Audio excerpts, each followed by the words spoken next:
Do you like gossip? Sharing a little tidbit of information that you heard, or maybe getting the latest scoop on somebody you haven't seen in a while? Come on, you do. And so do I. And you know what? That's okay. Gossip is a casual and unconstrained conversation about other people, typically involving details that are not confirmed as being true. We're talking small talk, idle chit-chat, shooting the breeze, playful banter. All these things come under the heading of gossip. And you know what? We love gossip. We're talking about other people, solidifying relationships, sharing information. Yeah, we spend a lot of time gossiping. But why? Why do we love gossip so much? Gossip allows us to create and maintain social bonds. Social bonds by which we can work together, collaborate, and accomplish some pretty cool things. In addition, gossip allows us to solidify personal relationships and encourage cooperation. Gossip is also a great way to sort of telegraph and communicate other people's reputation, which in turn increases our willingness to cooperate with one another. An example of this is pro-social gossip. Pro-social gossip is when we sort of look after each other. We communicate to one another who we can trust, who is going to take care of you, who you can rely upon, versus who's going to be the slacker or even exploit you. For example, let's say that a friend of yours is signing up for a class and you know that teacher and you're like, dude, so totally don't take a class from this teacher. They are condescending, they're a harsh grader, they're completely unfair. You want to steer clear of this clown. When you do that, you are protecting your friend with pro-social gossip. You're saying, listen, this teacher, well, they participate in antisocial behavior and you don't want any part of that. So if gossip is so popular and we love it so much, why does it get such a bad rap? Well, it's because gossip trades in rumors. And, well, I don't have to tell you that rumors, especially in the workplace, well, they can be especially problematic. A rumor is a circulating story of uncertain or even doubtful truth. Sounds pretty antiseptic, I know, and you know what? Some rumors are really positive. Like, have you heard how cool Keanu Reeves is? Right? Yeah, I'd love to meet the guy. But most rumors are normally not so kind-hearted or benevolent, right? Most of them get pretty nasty and ugly. And it's when these rumors get passed around that we create the rumor mill. And yeah, rumor mills can really make the workplace a toxic environment. Okay, but you know what? I'm not telling you anything you don't already know. So if rumors are so awful and so harmful, why do we spread them? And furthermore, why do we believe them? Well, it's a weird thing, but you know what? We tend to pay rumors a lot of credence. We tend to treat them as authoritative. Let me show you what I mean. Let's say you're buying something online, especially, say, a big ticket item. Do you read the reviews before you make the purchase? And you know what? Let me take it one step further. Let's say you have a whole bunch of reviews and then you have the company website. And on the company website, it has the product specifications, all the details, its functionality, all that sort of stuff. Which source are you going to trust more? The website or the consumer reviews? Now, if you're like most people, you're going to trust the consumer reviews over the website. But why do we do that? I mean, who wrote the review? What were they expecting from the product? What were the circumstances by which they used the product? And what values do they hold? We don't know the answer to any of these things. So, truthfully, a review is nothing more than a rumor from a stranger. And you know what? They're not even very reliable rumors because only about 15 people out of 1,000 leave a review. And, well, 15 out of 1,000, that's probably not a very good representative sample of people who have bought the product. What's more, most of these reviews, well, they're very subjective, and they don't really have much correlation to the actual functionality of the product. They're very capricious and circumstantial. Now remember the definition of a rumor, a circulating story of uncertain or even doubtful truth. Well, this is pretty much what a review is, and yet we trust them so much, myself included. All right, so we have these rumors running around. Most of them are negative. They are highly unreliable, and yet you and I were trusting every word we hear. So it would stand to reason that leadership would be like, oh man, we've got to end this. We need to eradicate rumors from the environment completely. Well, that would be a really big mistake. Now, first of all, as I mentioned before, there's actually a lot of benefit to gossip. Consider members of the organization like patches in a quilt. Without the thread that stitches these patches together, there would be no quilt. We'd just have a mass of patches. Rumors are the thread and stitching that hold the patches together and make the whole greater than the sum of its parts. So we don't want to mess with the stitching. Besides, we're talking about the rumor mill here, but there's another phrase that means the same thing, and that's word of mouth. Sure, word of mouth is how rumors spread, but word of mouth is also how we establish and reinforce the expected behaviors and norms and cultural values of the organization. And trust me, you don't want to mess with that. It's what keeps people working together, collaborating, doing great work. Okay, so rumors are going to happen, and in fact, we want them to happen. But that doesn't mean that we have no alternatives, right? Our goal should be to increase the breathing room for positive rumors to spread, for positive pro-social gossip to really build those relationships, while at the same time mitigating the harmful effects of the negative rumors. But to do this, we first need to understand what gives strength to rumors in the first place. Where do they start, and why do they grow? Now, one reason rumors start to bubble up and proliferate through the organization is because there's anxiety in the environment. We don't know what's coming around the corner. We're not sure what's happening next. And so we kind of grasp for information to help us get a bead on what's happening. You see, the thing is, as human beings, we have a high need for predictability. We need to be able to anticipate what's coming so that we can be prepared. And when we cannot anticipate what's going to happen next, well, we sort of get anxious. And so we start to make stuff up. Sure, we don't know what's going to happen, but we'll imagine what's going to happen. Now, sure, it's a fiction that we've created, but that doesn't change the fact that we need it. And so even if we believe this fiction, it gives us the perception that we're prepared and we can handle what's ever around the corner. Now, it's at times like this that we turn to our leadership for information, guidance, and reassurance.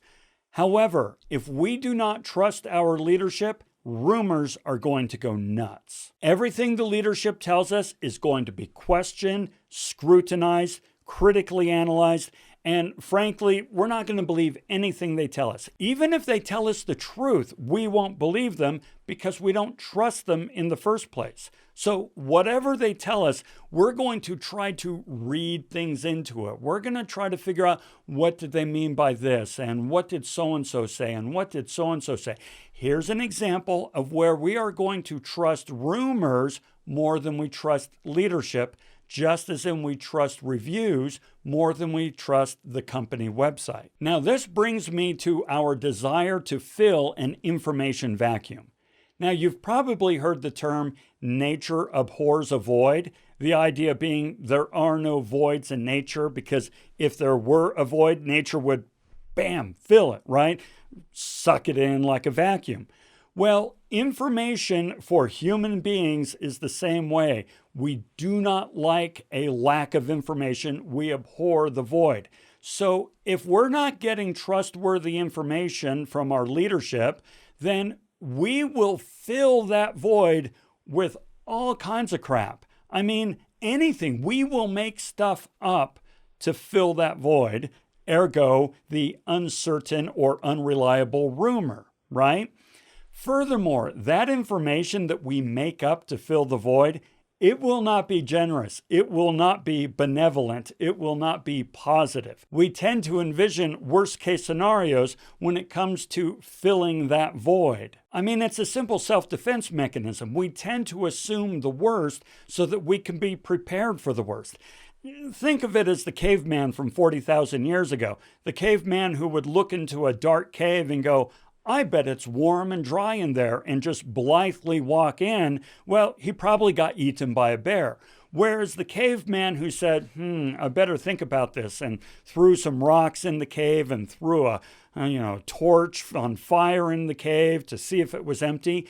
This is the caveman who survived and passed their sort of incredulous genes on to us. And so we, in the same way, we don't want to be caught off guard. We are always going to look for danger anywhere where we do not know what's around the corner. So yeah, when you hear all these negative, scary rumors going around the workplace, these are folks saying, I think there's a bear in that cave. Now, another reason that rumors sort of percolate and proliferate through the organization is we like to establish ourselves as experts, as the person in the know. Now, this makes all the sense in the world. We are a community species, and so we want to establish ourselves as someone of value in that community. And so when anxiety is high and people are looking for information, well, the person with information is the one who's really embraced and brought into the collective. Now, I'm not saying we do this maliciously or, even consciously.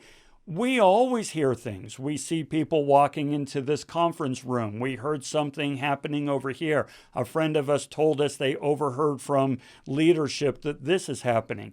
And we start to repeat these rumors to other folks. And as we do so, we are embraced as somebody who's on the inside, the go-to person during this time of fear and uncertainty.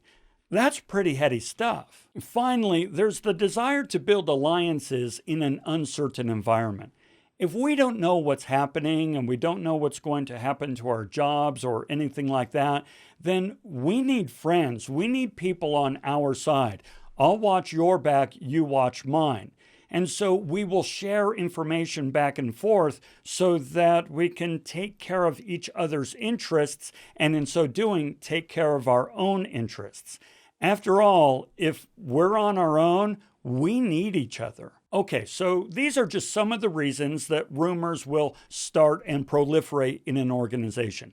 Now let's talk about what we can actually do about them. How can we mitigate for the harm that they could potentially cause, while at the same time allowing the positive aspects of gossip to thrive? Well, the first thing you can do is let go of the illusion of control.